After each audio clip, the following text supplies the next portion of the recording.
Hey guys, in this video I'm going to show you how to cut a circle in half inside of Affinity Designer. If you find this video helpful, please consider to like this video and subscribe to my channel.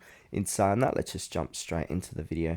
Okay, so what I'm first going to do is go to shapes here. I'm just going to draw out a circle. So I'm just going to draw out a circle like so. Now I can change the color if I like. I might just make this green for this demonstration. Now from this, we need to go ahead and click onto the circle and then right click onto it. Now we need to choose the option that says convert to curves. So right click and click onto convert to curves, or on your keyboard click on control and return at the same time. Now as you can see, we've converted this to curves. Then from here we want to click on the node tool, so make sure the node tool is selected, and then from here we want to go ahead and click onto the top point and the bottom point, but we need to hold down shift at the same time, so you can see that dot is selecting that dot, and then we need to go ahead and click on break curve. And now if we look to the right, we've added a new layer, so we've cut it in half.